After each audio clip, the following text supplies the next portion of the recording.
그러니까 이걸 기억하시면 새로운 투자의 세계가 열리는 거죠. 아무튼 나에게 자산은 별로 없는데 앞으로 나의 미래 현금 흐름은 굉장히 밝다고 생각되시는 분에게 추천드리는 전략입니다. 월급을 받는 즉시 뭐를 사라?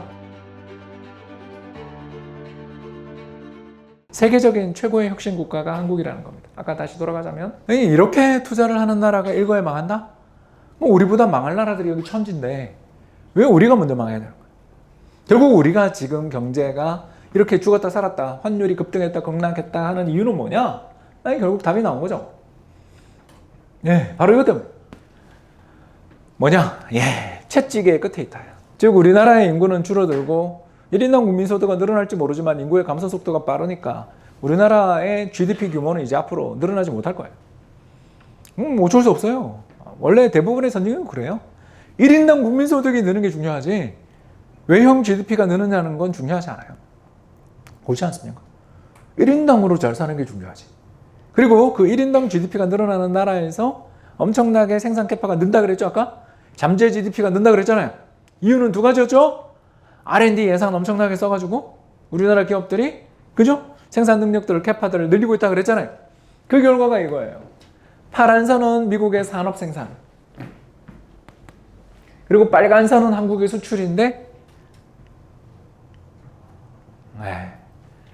미국의 산업 생산이 조금만 줄면 우리는 지옥으로 가는 거죠. 왜? 내수 시장은 적은데 캐파만, 그리고 생산성의 향상 덕분에 캐파만 엄청나게 늘어나 있으니까. 반대로 미국의 산업 생산이 조금만 좋아지면 우리는 세계에서 제일 좋은 나라죠. 수출이 플러스 40%, 50%. 기업 이익이 100조, 200조 늘어납니다.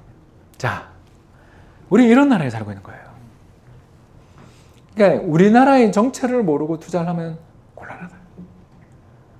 좋은 회사 바텀업으로 발굴해서 투자를 장기간 한다. 죄송합니다. 사기꾼이다. 왜?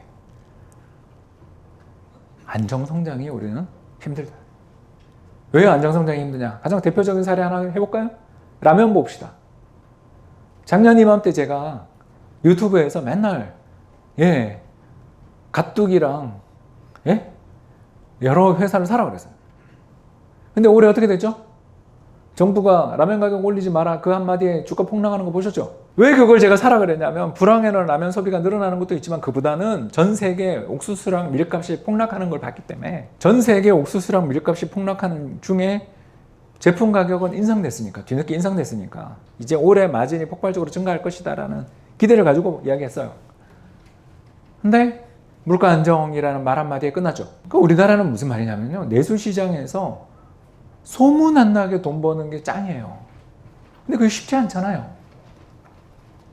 뭐 갑질, 뭐 파동해서 무슨 유업 난리 나는 거 맞죠? 우리나라 소비자들이 얼마나 까칠한데. 안정성장한다? 쉽지 않죠. 자, 그러면 고속성장하겠다? 수출하겠다는 뜻이죠.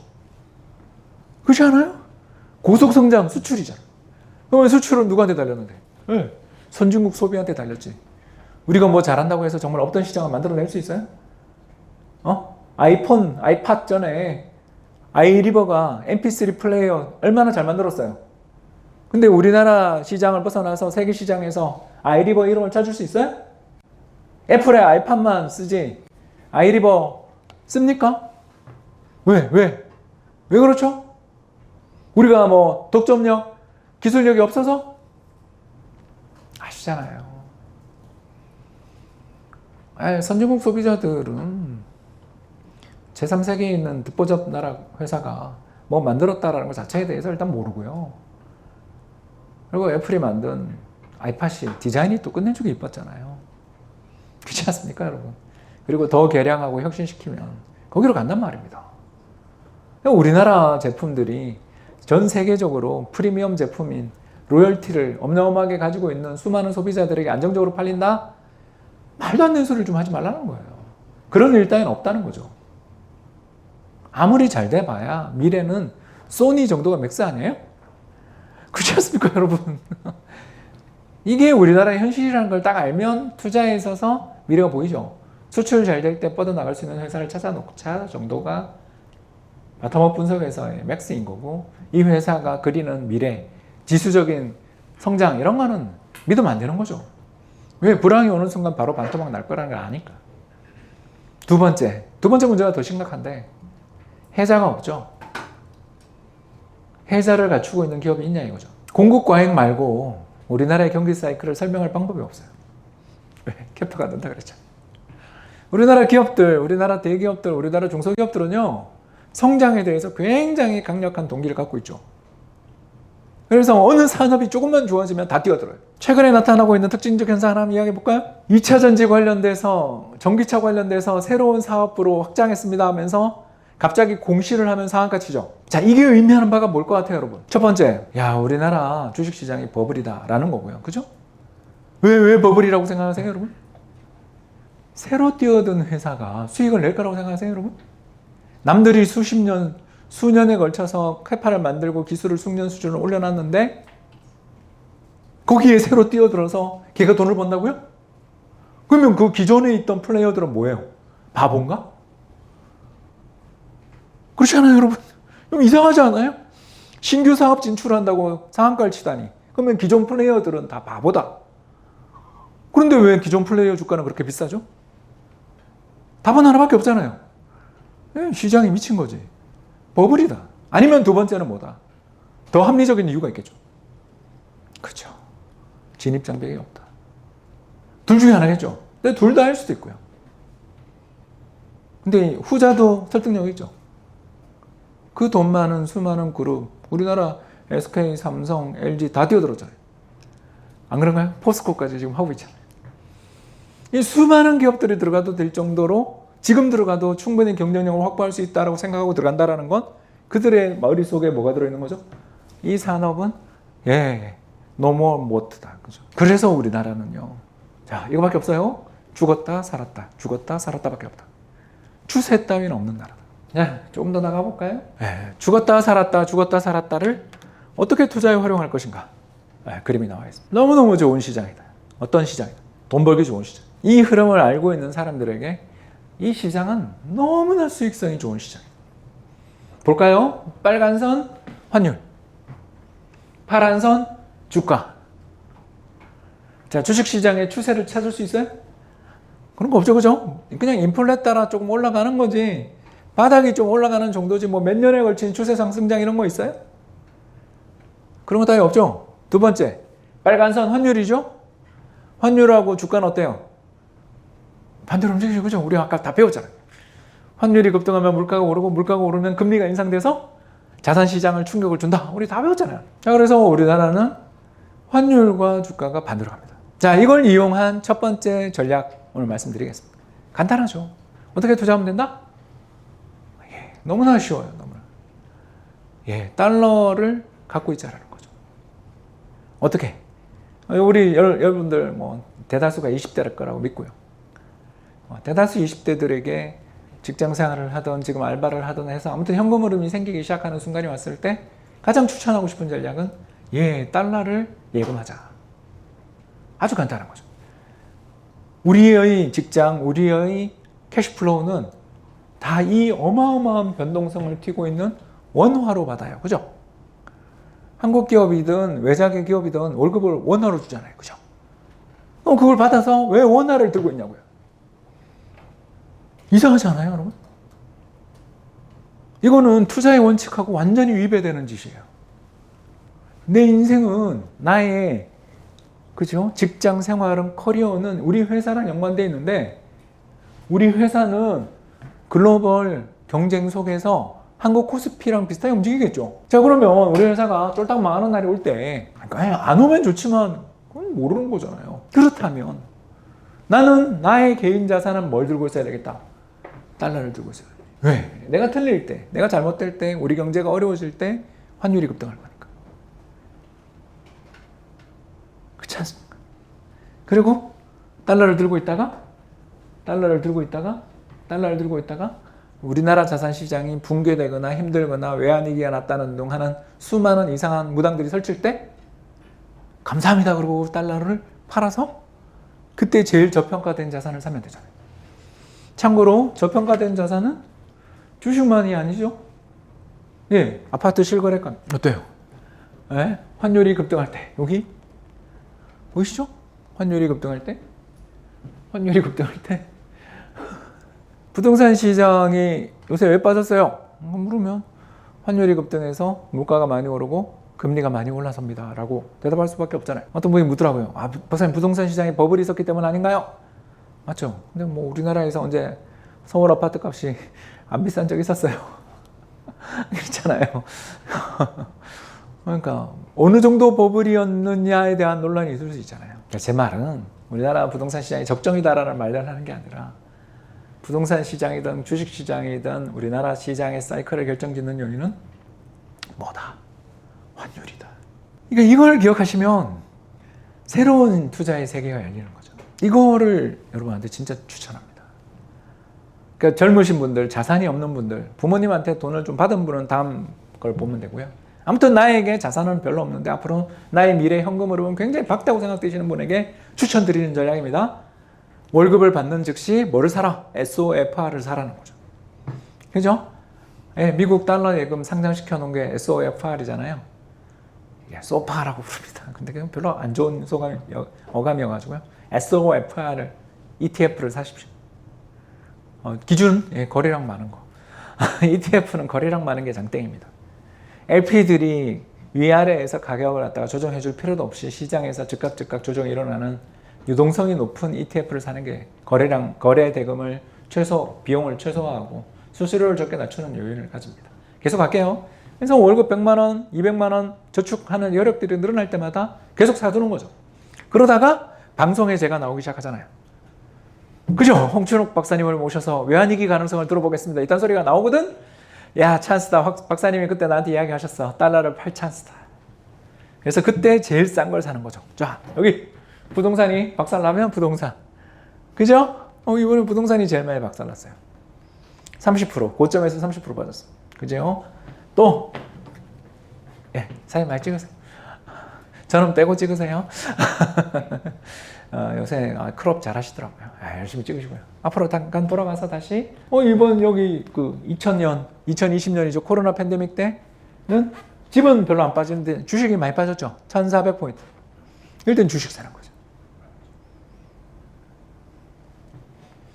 괜찮지 않나요, 여러분?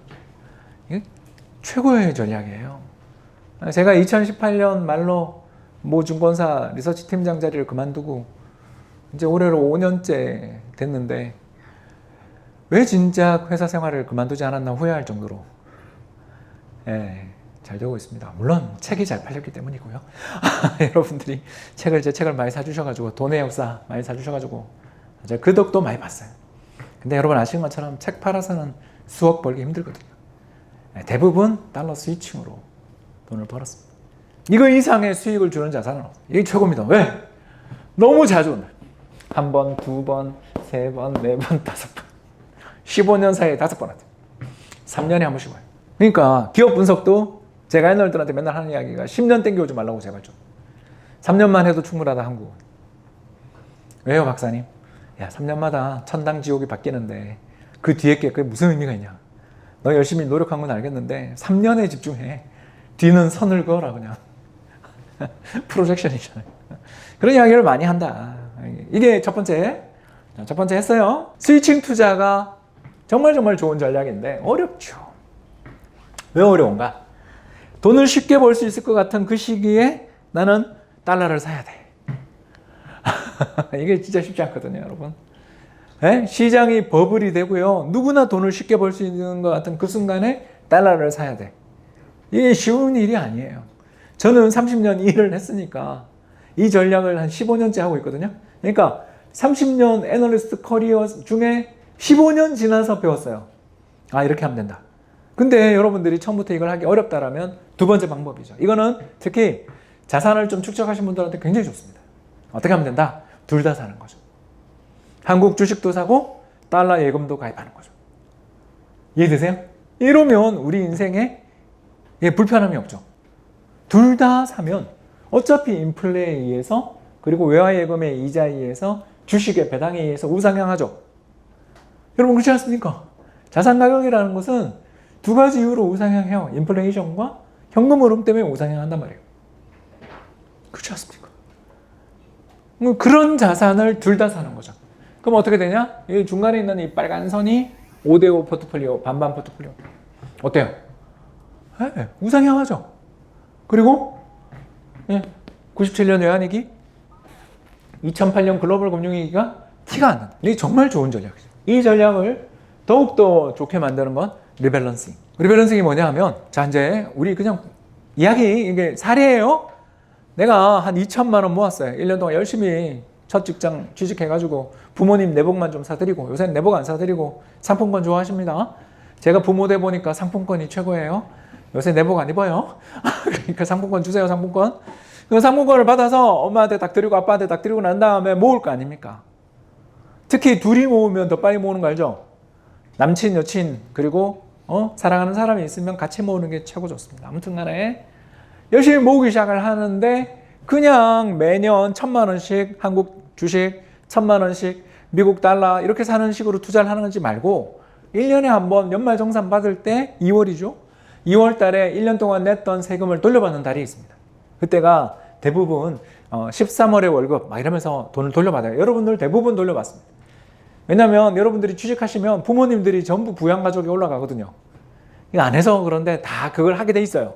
그러면 부모님이 지역의료보험이 아니라 기업의료보험을 받게 되면 부모님의 비용 지출이 굉장히 줄어들어요. 그래서 이 리밸런싱이 뭐냐면 내가 작년에 1,000만 원 한국 주식, 1,000만 원 미국 달러를 표시하는데 투자해놨는데 올해 초가 되니까 어떻게 됐을까요?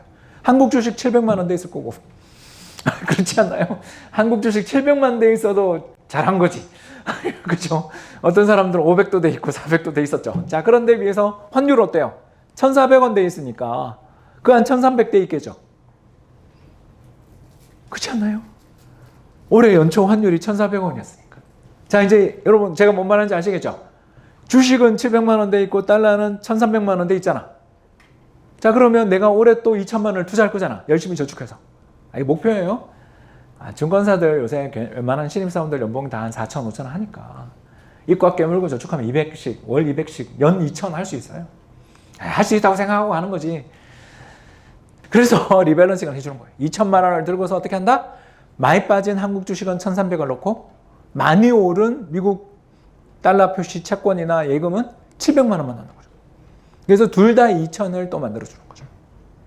요거를 몇 년 반복하는 거죠. 그래서 이 사례는 80년부터 반복을 했어요. 왜냐하면 이때부터 우리나라 통계가 있으니까. 그래서 매년 100만 원씩 넣었다라고 가정했을 때 이 돈이 얼마가 되냐면 한 3억 되죠. 여기 정확한 금액은 적혀 있습니다. 그러니까 투자 원금이 한 4천만 원 되는데 몇 배로 불어난다? 거의 10배 정도 불어나는 거죠. 투자 원금에 비해서 엄청나게 불어납니다. 만약 1,000만 원 넣었다면 30억 되는 거죠. 2천만 원 넣었다면 60억 되겠죠. 이게 복리의 힘입니다. 그러면 60억 되는데 굳이 직장생활 40년 할 필요가 있어요? 그죠? 저처럼 20년 하면 되겠죠. 정확하게 저는 25년 하고 그만뒀는데요. 한 20년 정도 하고 몸에 체력도 좀 있고 애기들도 아직 어려서 데리고 놀러 다니기 좋을 때 그때 은퇴를 하면 부모 자식 사이도 좋고요. 또 우리 부모님한테도 아직 돌아가시기 전이니까 효도도 할 수 있고 좋습니다. 그렇게 할 수 있는 거죠. 하나 더 나가볼까요? 이 리밸런싱도 좋은데요. 전체 자산의 절반을 주식에 투자했잖아요. 한국 코스피에. 근데 이 코스피에 문제가 하나 있어요. S&P도 문제가 있지만 우리도 문제가 있죠. 어떤 문제가 있냐면 이거 한번 보시겠어요? 파란 선은 미국 S&P, 빨간 선은 코스피인데 예, 같이 움직여요? 다르죠. 그러니까 전날 미국장 오르면 우리도 오를 가능성은 높지만 추세는 서로 다르지 않아요? 2000년대에는 미국에 투자한 사람이 바보가 됐고요. 2000년 고점을 회복하는 게 언제였냐면 2012년에 회복했죠. 그러니까 잃어버린 12년을 했어요. 미국이. 그리고요, 우리는 2008년의 고점을 정확하게 뚫는 게 언제였냐면 2017년에 뚫었어요. 11년 걸렸어요. 여기. 요 고점을 뚫는 게 2017년이었어요. 이해되세요? 예, 그러니까 주식이라는 것은요, 인플레이션과 현금 흐름 때문에 우상향해요. 근데 어떨 때는 10년간 제자리 걸음할 수도 있는 거죠. 악재가 터지면 어쩔 수가 없어요. 버블이 터지면 어쩔 수가 없어요. 그러면 어디가 다음에 버블일까요? 잘 모르죠. 미국이 저는 터진다고 보지만 안 터질 수도 있잖아. 그렇지 않아요? 안 터질 수도 있지. 우리 그 케인스 형님이 했던 불후의 명언 있잖아요. 버블은 당신의 예상보다 더 오래 갈 수 있다. 장기 투자 그러지만 장기에는 우리 모두 죽는다. 네, 케인스 할배가 뼈를 잘 때리십니다. 이런 이야기를 한 사람이에요. 이 사람이 왜냐하면 트레이더를 했기 때문에. 우리가 알고 싶은 이야기는 내년이 어떻게 되냐인데 그걸 잘 모른단 말이에요. 10년 뒤에 어떻게 되냐를 알고 싶은데 모른단 말이에요. 그러면 어떻게 해요? 예, 둘 다 사자. 이해되잖아요? 예, 한국 코스피도 사고 S&P도 사고 미국 달러 표시 채권 또는 외화예금도 들자 이거죠. 이렇게 되면 어떻게 되죠? 전체 자산의 3분의 2가 주식이죠. 그리고 전체 자산의 3분의 2가 뭐가 되죠? 달러가 됩니다. 와우. 그렇잖아요. 전체 자산이 3천만 원이라고 치면 1,000만 원 코스피, 1,000만 원 S&P, 1,000만 원 미국 외화예금에 넣은 거예요. 그러면 자산의 3분의 2가 달러죠? 그리고 자산의 3분의 2가 주식이죠.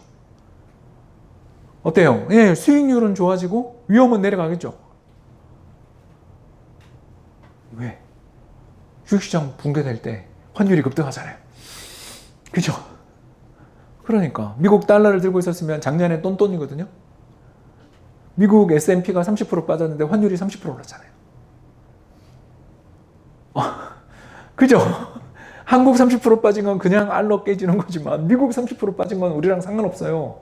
환율이 30% 올랐기 때문에. 그리고 외화예금 30% 넣어놓은 건 이자까지 한 3, 4% 해서 35% 수익이 났겠죠.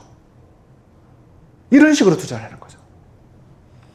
이걸 저는 투자 3분법이라고 부릅니다.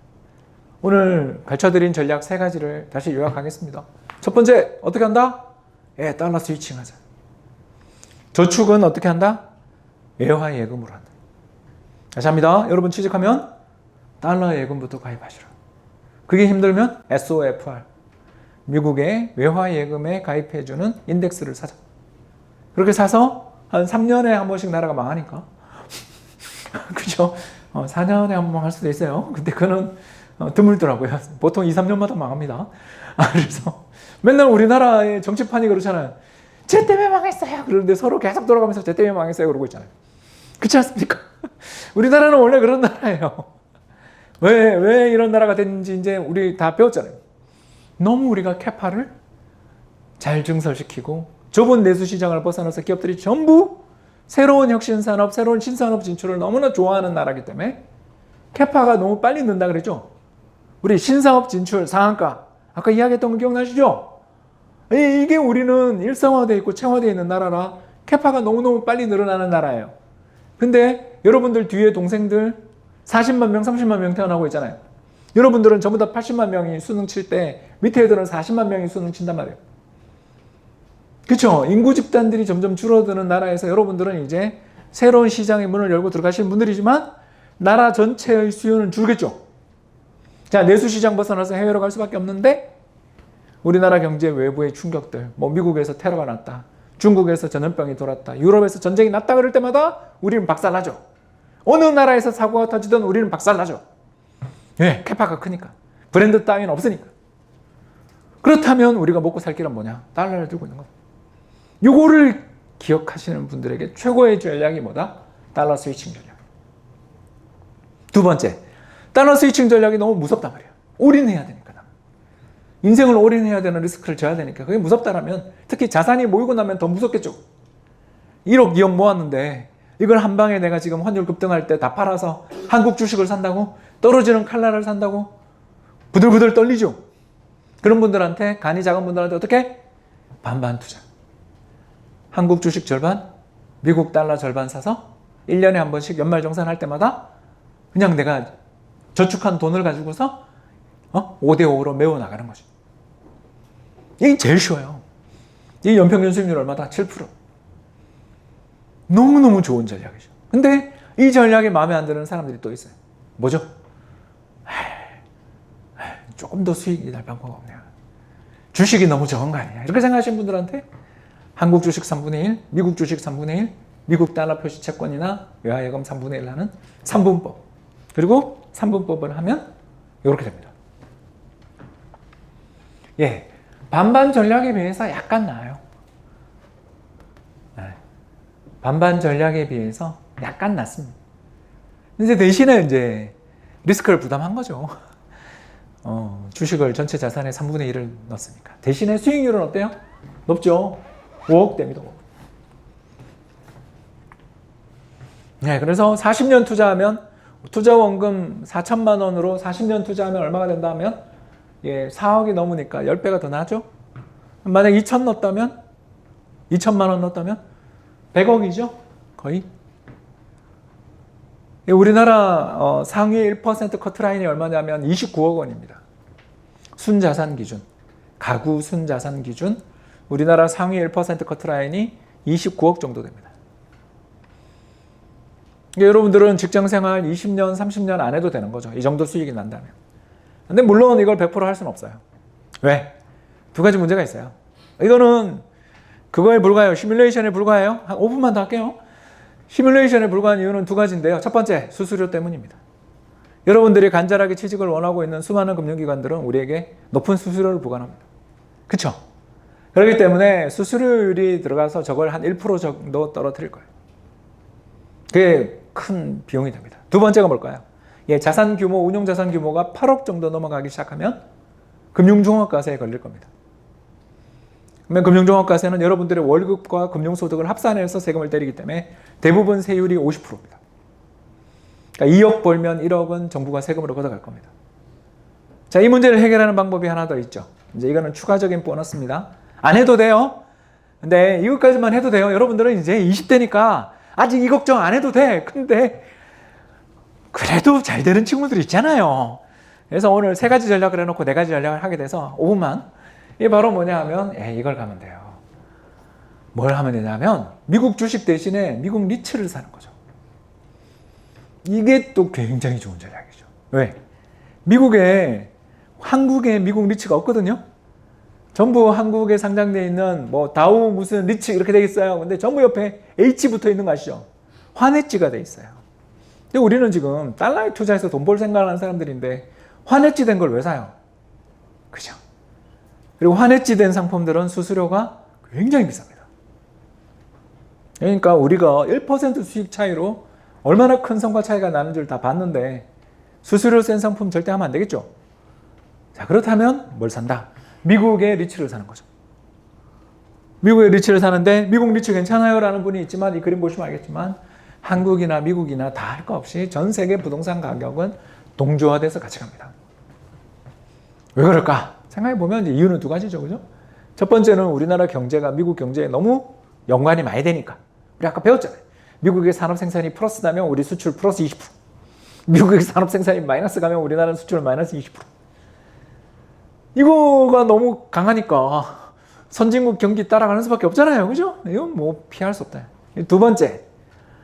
자금들이 이제는 동조화가 되는 데다가 부자들은, 상위 부자들은 대부분까지는 아니고 상당수가 진짜 부자들은 미국의 영주권을 갖고 있단 말이에요. 그럼 어떻게 하겠어요? 우리나라 집값이 비싸다 생각될 때 해외 투자를 할 거고 반대로 한국 집값이 싸다 생각되면 그 돈이 들어올 거 아닙니까? 상위 1% 부자들 입장에서는 그렇지 않아요. 이 사람들의 돈이 움직이니까 같아지는 거죠. 이걸 인정하시면 투자가 이제 굉장히 쉬워지죠. 어떻게 한다? 간단합니다. 탈무드 투자. 3분의 1은 한국 주식, 3분의 1은 미국 리츠, 미국에 상장된 리츠. 왜? 이게 별도 분리과세됩니다. 한국에 있는 금융상품하고 달리 미국에서 세금을 내기 때문에 캐피탈 게인 텍스를 미국에 내기 때문에 이중과세 방지협정에 따라서 금융종합과세 받을 때 우대가 됩니다. 그래서 돈 많이 받은 사람들은 이거가 더 나아요. 얼마? 8억 넘으면 이거 한번 생각해 보시죠. 금융자산 8억 이상 넘어가면 이 전략이 굉장히 좋은 전략이에요. 수익률도 좋고요. 이거 부모님들한테 좋겠죠. 그죠? 집에 부모님이 노후에나 좀 이런 거 고민하시는 분들이 계시다면 이 전략이 정말 좋습니다. 왜냐하면 이 전략에서 특히 미국의 리츠는 지금 배당 수익률이 얼마냐면 4.7% 나옵니다. 외화예금 5%? 예, 4.7% 나와요. 뭐 어떡해요? 예, 월세 받는 거죠. 배당이 1년에 4번씩 나와요. 제가 추천하는 VNQ 같은 거는 4번 나오거든요. 이건 뭐 거의 건물 하나 갖고 있는 거랑 똑같은 정도의 수익률이 나옵니다. 그쵸? 네, 화이팅! 이렇게 긍정적인 에너지를 가진 사람들, 난 진짜 큰 부자 돼서 박사님 저 세금 걱정이에요 라는 분들은 이거 해외 리츠를 투자하시는 게 좋습니다. 우리 국내 리츠 말고 국내 리츠는 아니에요. 해외 리츠, 미국 리츠, 네? 글로벌 리츠를 투자하는 게 좋습니다. 타이밍으로는 어떠냐고요? 몰라요. 바닥은 친 것 같은데 그럼 어떻게 알아요, 그죠? 저는 개별 종목에서 망한 사람이라서 저한테 종목은 물으시면 안 되겠습니다. 자, 아무튼 오늘 이렇게 해서 불황을 이겨내는, 오히려 불황의 부자가 되는, 그리고 더 나아가서 투자에 있어서 방법론이랄까 이런 이야기까지 섞어서 불황을 이겨내는 3가지 투자 전략에 대해서 말씀드렸습니다. 지금까지 경청해 주셔서 대단히 감사해요.